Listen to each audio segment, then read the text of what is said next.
So, hi guys, I praise God. Welcome to my YouTube channel. My name is Passyvoke. Today, I have a group with me. Na tunapenda kuongelea about the topic. Hii topic mbona saving sana. We are struggling with it. Now, before bringing that topic, I want to introduce my friends here.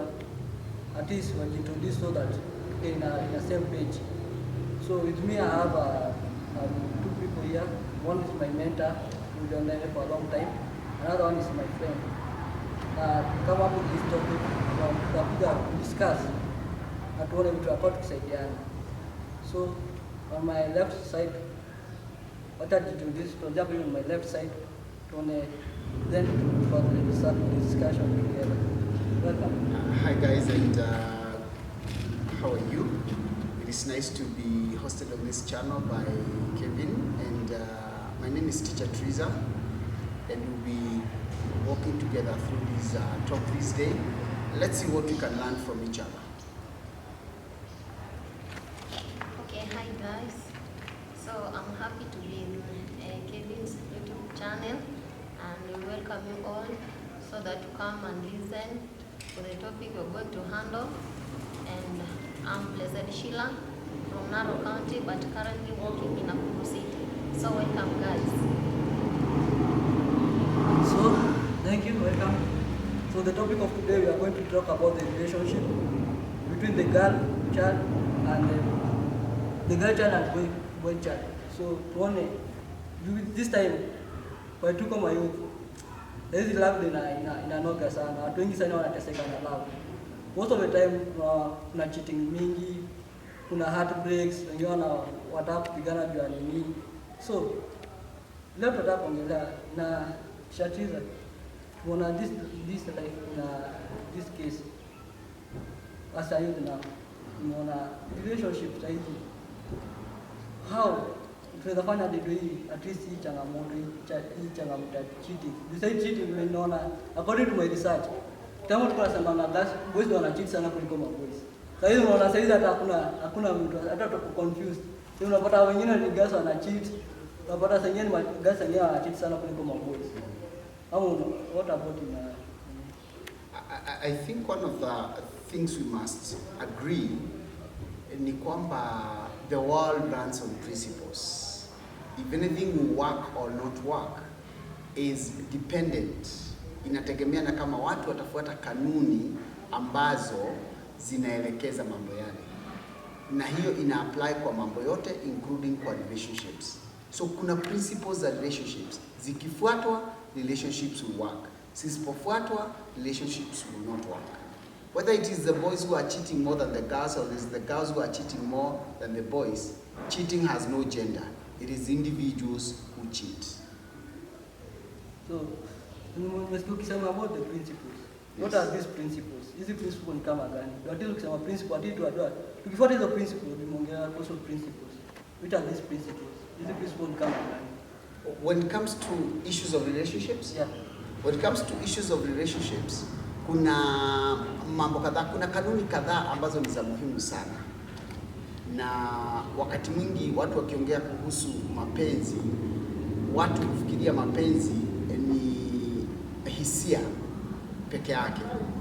Lakini vizuri kuelewa ya kwamba katika mambo haya ya mapenzi kuna kanuni ambazo zinatawala this kind of relationships, na kanuni pia zitakuwa ni vitu ambavyo watu wanashikilia ili ya kwamba ziwasaidie.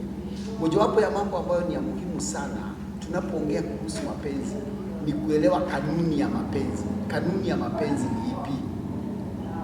Na kuna mambo Biblia imesema kuhusu mapenzi, hata inaposema ya kwamba God is love, na kuelewa ya kwamba katika mapenzi, hili neno mapenzi likiongelewa katika lugha yake ya kwanza ambayo ni the Greek language, lina maana kama nane.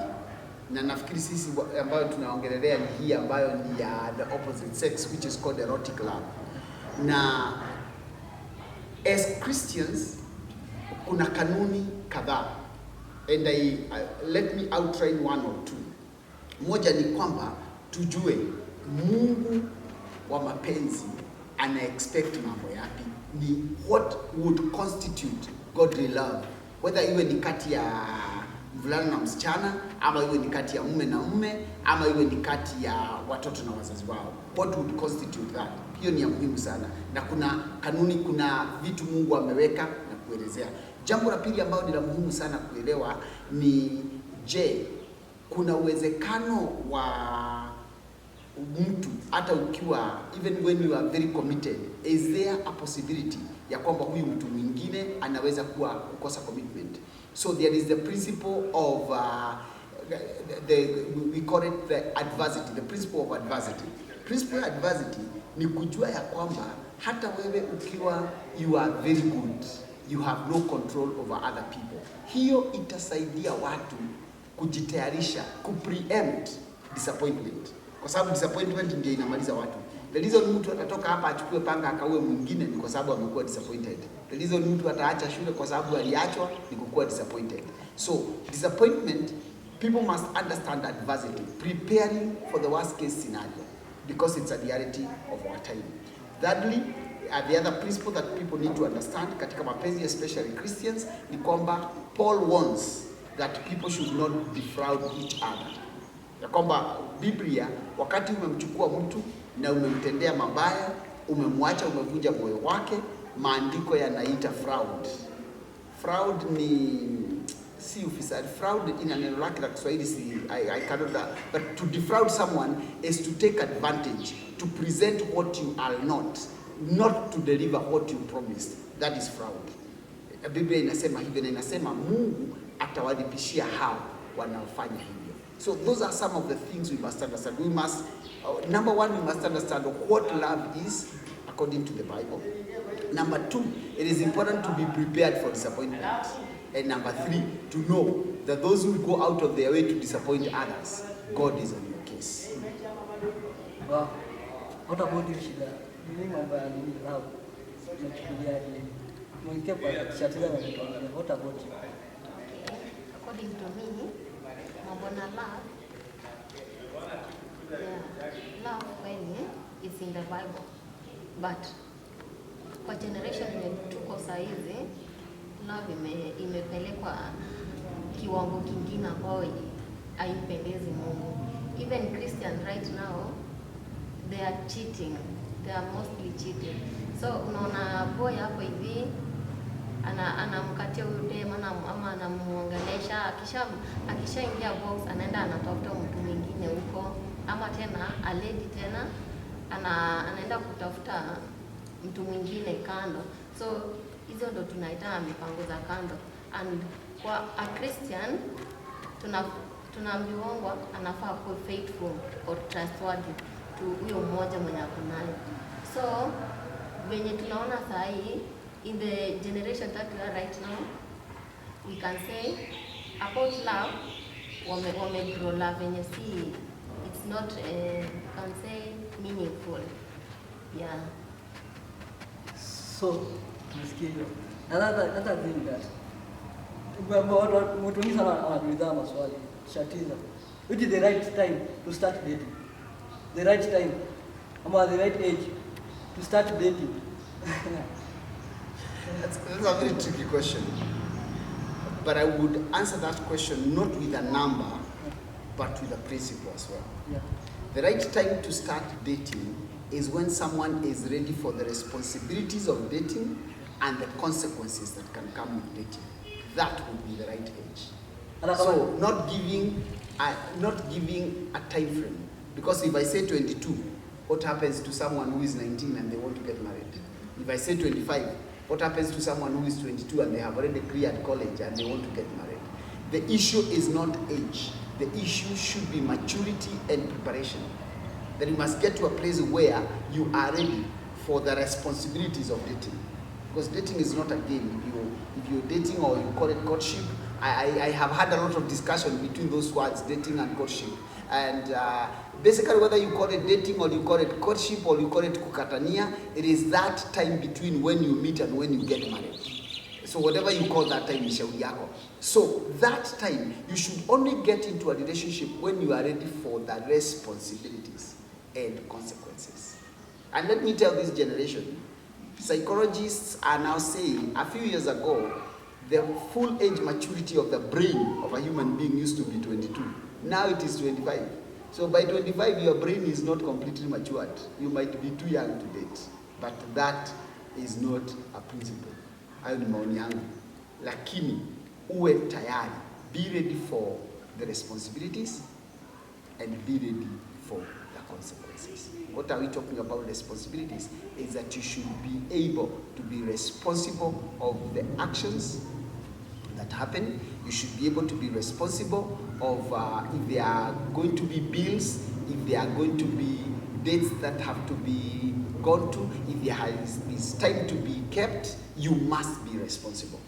You cannot be dating and start excusing. Ati tulikuwa tunaenda date alafu unaniambia ati sijui nimeitwa na pastor, sijui nimefanya nini.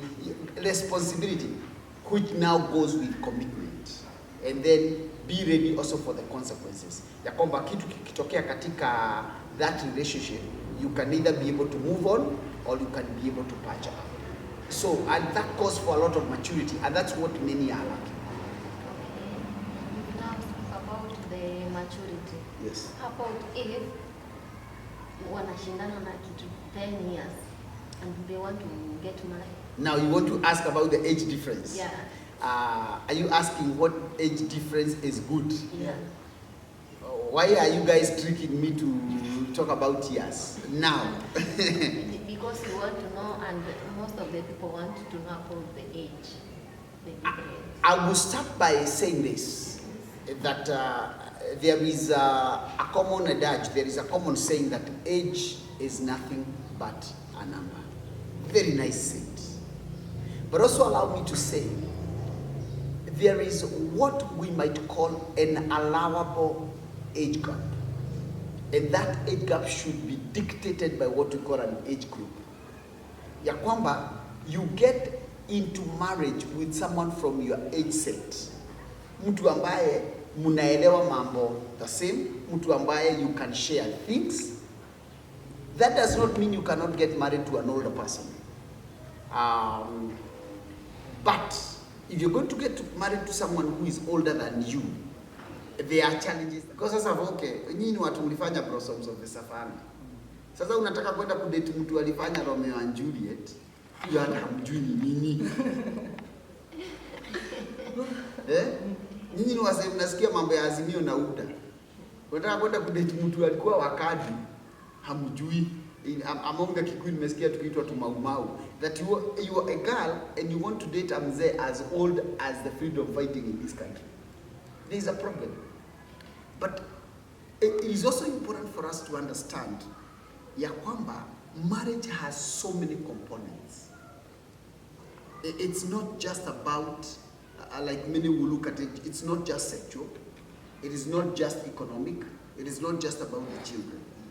It has so many faces. And I would say when it comes to matters of marriage, relationships, and age, I would prefer to deal with it at need an individual to individual, or what we say, a case to case basis. We cannot have a blanket. But in your 20s, don't go beyond 10 years. If you are a girl who is 21, ukianza kuolewa na mtu wa 35, mtasumbuana kiasi. And then there is the dichotomy where we talk about boys getting married to older men and to older women and girls to older men. For the boys, you must understand, women mature faster. If you get married, by the time as a guy you have a girl who is 10 years older than you, that woman is already qualified to be your mother. Girls start maturing for the age of motherhood at around age 9. I think the youngest mother we have in the world is about age 9. So if a girl is 10 years older than you, that's already your mother. And unfortunately, and this should be understood by the men, if you are a man who is in your 20s and you get married to a woman who is in her 40s, that woman for all intents and purposes will be seeing you as a son, not as a husband. And so even psychologically, subliminally, they will be treating you as a son. And you have a lot of problems. It is a bit different for the girl child, and it is not just the stereotypes, it is the reality. Because even in most traditions, men would marry younger people, and even when they are very old, they would still marry young people. And there is a saying like in the African culture that women have no age set, unlike the men. And so among the men, you would marry from your age set going down. Among the girls, you would marry upwards. Okay, that means, for example, nilipata na dem na kwa older na alimzee kuliko 3 years ama 2 years. Only person that is there na present ambaye na yama. Swali ni, is age your only consideration? This sometimes wasemanga, watu wasema by the way, love is blind. Naweza penda tena kwa mfano nimependa mtu. Unaona? Nimependa mtu hadi nasikia nimeweza kumfilia. Nasikia kwa kanda na naye mbaya. Kwa hivyo ukiangalia amekushinda 2 years ama 3 years. Hiyo age iko sawa ama si tusikizane kwanza, tusikizane mambo mawili kwanza. Love is not a feeling. Love is a decision. You make up your mind to love someone. Not because you feel like you love them. If love is based on feelings, feelings fade. Okay? If it is based on a choice, you can keep your word. All right? So my question is age the only consideration? Because if age is the only consideration, then you've already lost it. So whether they are 2 or 3 years older than you, and I don't know who is older at that point, is it the guy or the guy? The lady? The guy. The guy is the one who is older. The guy is the younger, but the lady is older. Yeah. I would ask if age is not the only consideration. Kwa sababu relationships, we must say this, like you say, love is blind. Yeah. As a philosopher would say, marriage is the eye opener. You are not going to be forever blind. Eyes will open. Yes. It's, even the outer ones. What are they? Even the outer ones. Wow. When you get married to someone who is older than you, even the outer eyes will start seeing after marriage. That's number one. Number two, no relationship goes wrong. Relationships start wrong. That's a principle. Things don't go wrong. Things start wrong. So, I would want us to be at a place where age is not the main factor, but founding relationships right, starting right, building right should be the main thing. So we are looking at what kind of a woman are you looking for? What kind of a man are you looking for? What are your standards? What informs your standards? What are your bare minimums? Like if you are talking to a Christian, your bare minimum should be the person must be born again. Bare minimum. Okay? So what are your bare minimums? So that now we stop what I call measuring on the minors. Age is a minor. Education is a minor, although important. We stop measuring on the minors and start measuring on the majors. What are the majors? What are the things that we need to understand? And maybe in the next the next time I'm back, after you give in your weigh-ins, I'll tabulate 7 things that you need to check out on. Yes. So guys, tumesikia hiyo. Make sure you comment kitu yote unapila hapo. These are getting hot here. Make sure, don't forget to subscribe. So, Shatiza, kuna kitu kingine hapa hivi inatusumbua sana kama nje. For example, ni nyinyi mnasumbuliwa ama ni nyinyi mnasumbua? So hivyo, there's something that tunataka kuelewa, we are youth, ndio? That's why you are here as our mentor. And we should understand this relationship. Kuna kile size iko, hizo wameachisha roho yao kazi ya kupampu damu. Hizi inapampu mapenzi. Unaona? And the thing that nataka kuangalia hapa hivi. For example, I'm dating Sheila. For example, that's an example. I'm dating Sheila. Now, is it right? Can I date? To share na simu na tutafikia age nini? Ujukura vitu hapa vile inaleta shida. Simu tunawaambia watu basi napiga simu na nini? Na hiyo kucheat. Na to prevent it, is it right? We share the SIM, that they are getting married, ama tutafikia hapo. Mnataka tuongee mambo ya simu? Siko ongelea tuulizane mambo ya simu. Let us first, I said I want to deal with principle. Principle number 1. when you are dating, don't do husband duties to someone who is not yet your wife. Don't do wife duties to someone who is not yet your husband. Okay? So, wewe usianze kulipia shida school fees na holidays na kununulia nguo, yale mambo unatakiwa kufanya as a husband kabla ya kuwa wife yako.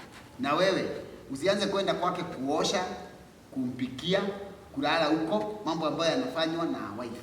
So as a principle, don't do wife duties to your girlfriend. Don't do husband don't do wife duties to your boyfriend. Don't do husband duties to your girlfriend. Nataka kwa mfano kuja kwa huku nitembelea. Sasa anakuja kwa kutembelea kufanya nini? Sasa we are dating. Nini mnaanza kufungulia shetani mlango hapa? Nini mnaanza kufungulia shetani mlango? Kama atakuja kwa kutembelea, number one and most important, asikuje peke yake. Kama atakuja kwa kutembelea, number one and very important, asikuje peke yake. As a principle for Christians ambao mnataka kudate, when you are just the two of you, it must be public and vertical.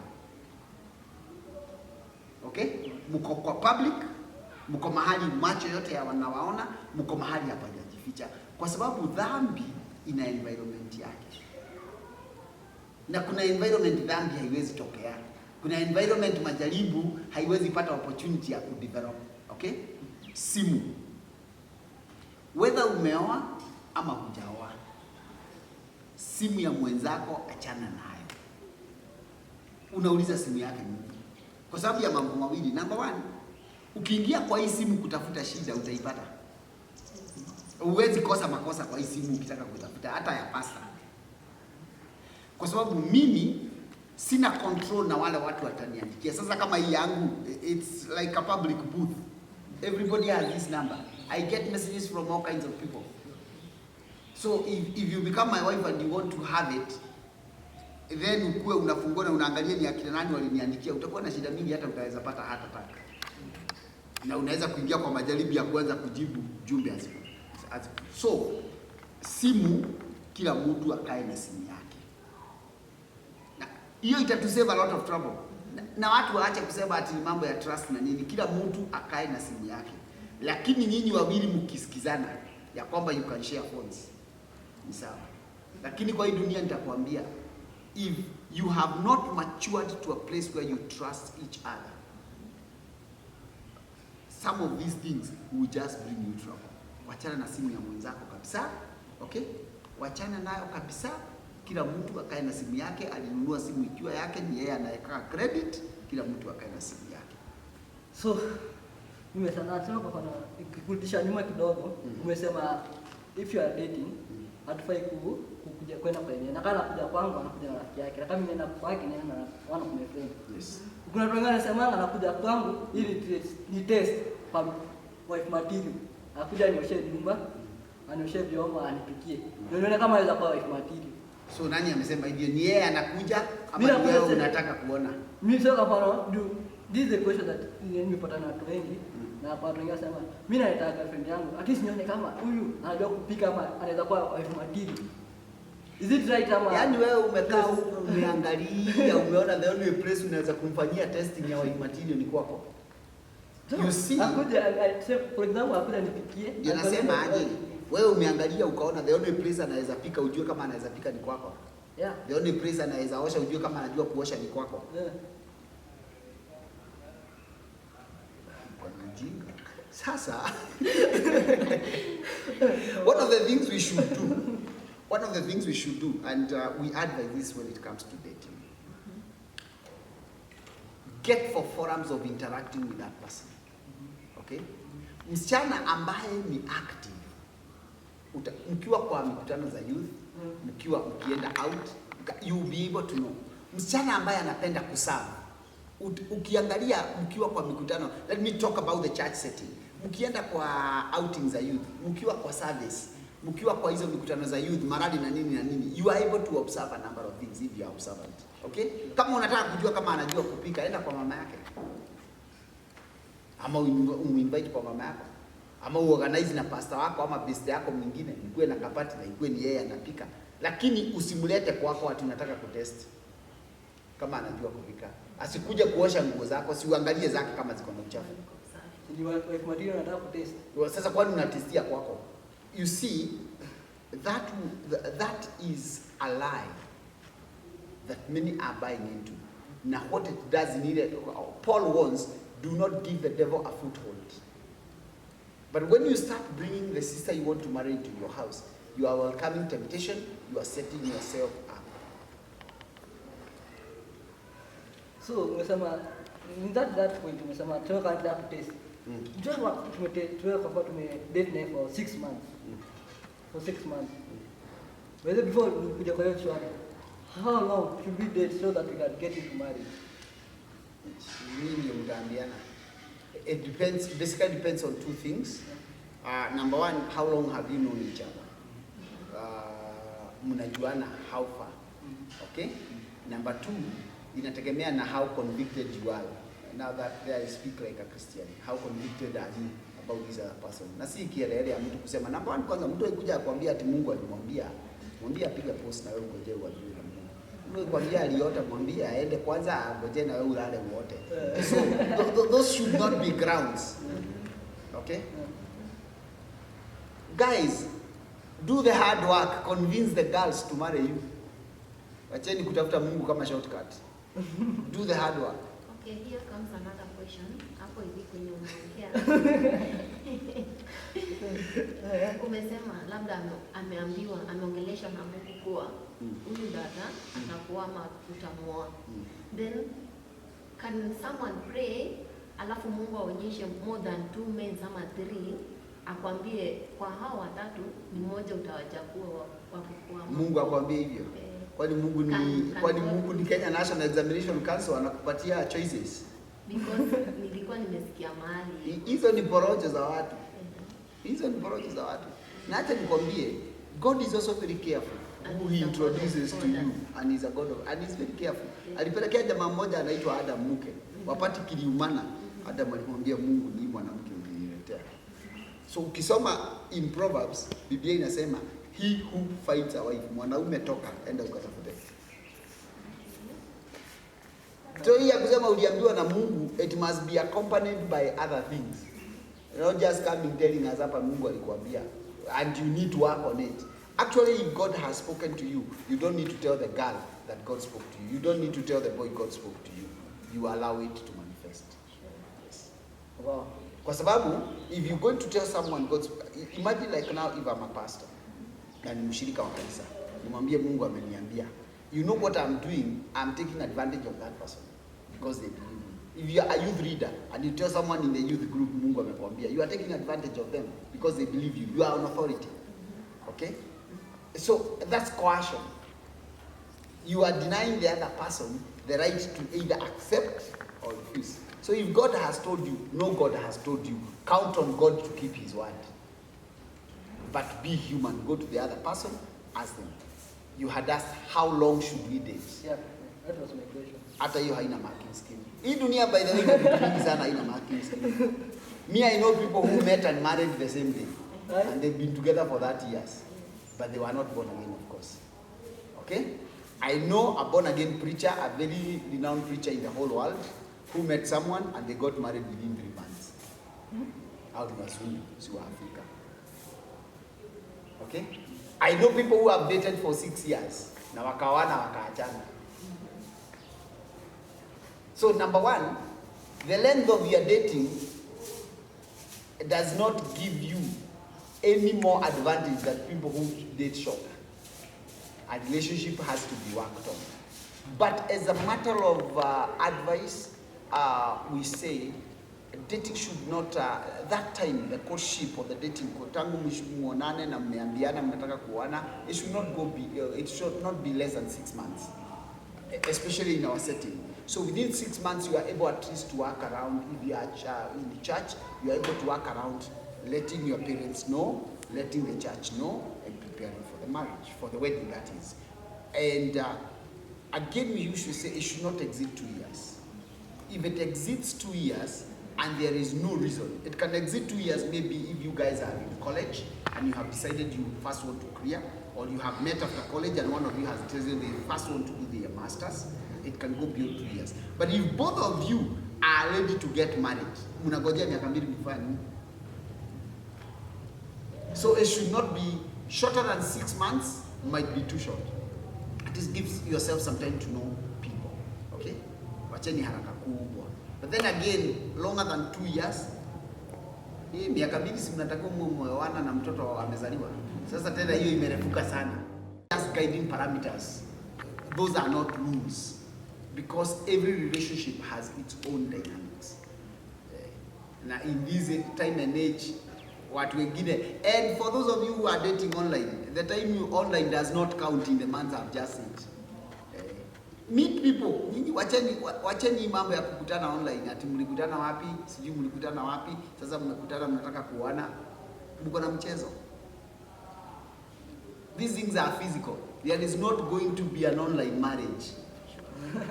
It will be a physical marriage. Sure. So meet. Before you can commit to people and tell them, how do you tell someone you love them because you saw them on Facebook? Or how sure are you even that your picture ameweka ni yake? You're in love na picha. No, nani alikwambia hata hiyo picha ni yake? Nani alikwambia hizo post na posting ni original? Kumaanisha unapenda hiyo picha. So unapenda hiyo picha, unapenda sio mtu.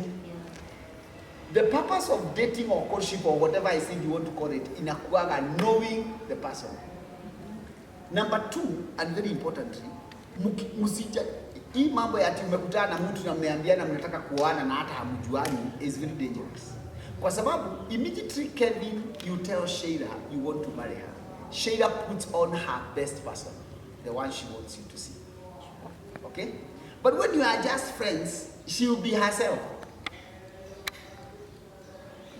Hata anaweza kuja church kama hajaoga uso na hajachana nywele, ako na kitambaa, kiremba na amekuja na mafuta. Hakuna mtu anamsumbua za hiyo. Lakini kama anajua or you have already started on a romantic footing, what they do is that they will put on their best face. They will talk their best the way they know how. Akiingia kwa nyumba anaenda back kwa factory settings. Sasa anakuwa yeye. So we advise young people, if you are eyeing someone, even before you tell them, hang out with them in groups. That is why I would challenge every youth group, even ya kanisa ama ni ya investment, every youth group, kueni na activities za ku hang out together, where people can be people. And the best activities zikuwe na chakula. Activity ikiwa na chakula, we are able to know people. Chakula na iwe nje. So the open environment and food can bring out people. Ukweli utaona watu vile wanakuwa. So the time is not as important as the reason why we are extending that time. Yes. So because of time, because of time. I just have a question. Yes, sure. Can you allow me to ask? Yes. Okay, this question comes in when you say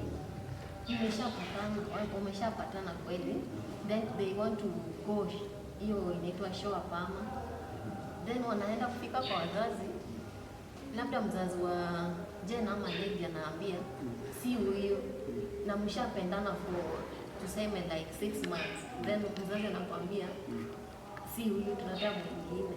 What can you do? What can I do? What do I want to say? Two things. I'm looking for a nice way of putting it. Number 1, tuseme hivi, mmeenda home, mother amesema si huyu, ama father amesema si huyu. I would ask myself 2 questions. Number 1, why?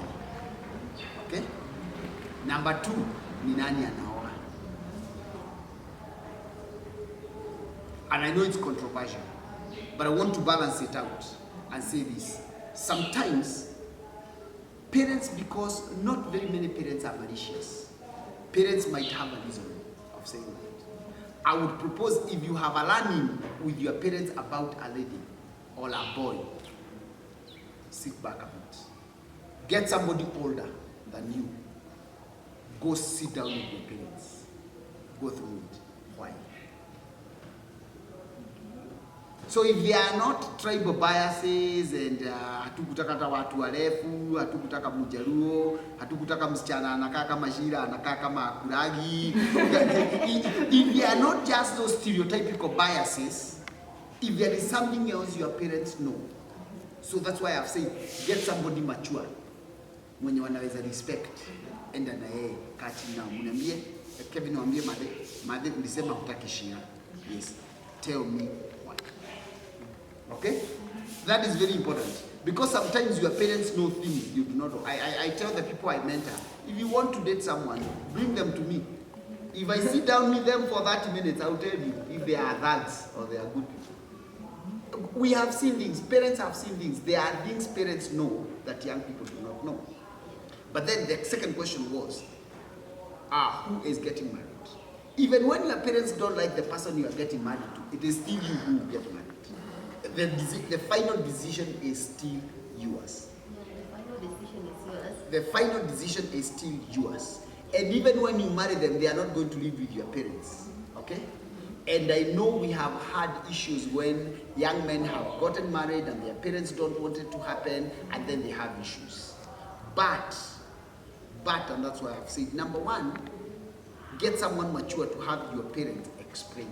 Okay? It does not hurt to lose an year or so to build consensus with your parents. But if what your parents are just against is what we call stereotypes, then you need to work out a way with them.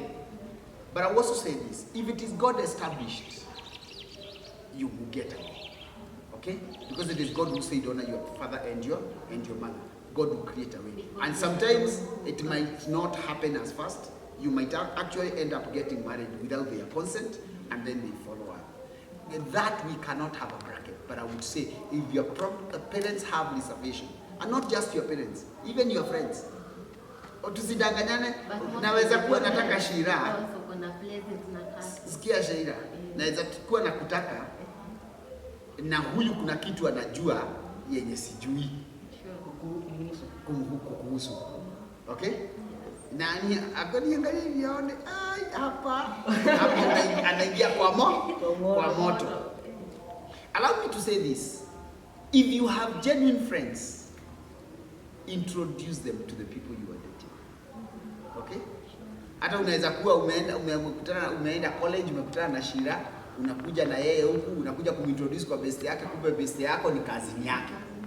Ama walikuwa wanasoma na yeye primo, ama na yeye ametoka Narok. Okay? And then again, to your leaders, the people God has put in authority over you. That will be your pastors, that will be your church youth patrons, that will be your parents. Those are also very important to you. Let them know. The reason marriages in the traditional setup never broke was because marriage was a community affair. Kabla kevo uone Shira, watu wenu already wako na an unwritten agreement na kwao. Ya kwamba sisi watu wa kwetu wanaweza oa kwenu. Okay? Kabla umoe, there would be people who would go check her out. Waone anakaaje na ripoti iletu. So it was a communal affair. Tunajua kama familia ya Shira ni ya watu Kisirani, there was a warning everywhere, don't marry from that family. Kama familia ya kina Kevin ni ya Wezi, there is already a warning. Mtu asiolewe kwa hiyo jamii. That's how it used to work. Now it can no longer work that way. But there is a structure in place, a system. You have friends and you have people in authority over you. And of course you have the Holy Spirit. Yes. But you know more. So I will comment section and I have opinion, I'm a suggestion. What do you think about this relationship? We have to transform it, we have to change. Because if I do not like my friend, without God, I'm not going to end. That's why this channel we are going to be transformed. Many things are coming on the way. So because of time to kimalizia, just a parting shot. Outside there as a parting shot to kimalizia. Mama Wawili, number one, we will be back to discuss about the 7 most important things in a relationship. Okay? Number 2, ambieni mioyo iache kiherehere, iconcentrate na kazi yake ya kupiga damu. Amen. Give yourself time to grow in love. Hata mmoja just a parting shot kumalizia. Okay, kitu nawaambia all youths, naambia msidate kwa haraka na msiingie in a relationship kama bado mko young. So be stable kwanza, kama ni financially, kama ni umalize shule, and the thing I can say is God's time is the best. Thank you. Thank you so much for watching our channel. Because this topic hatuwezimaliza leo, because it's a long run. There's something that we need to know.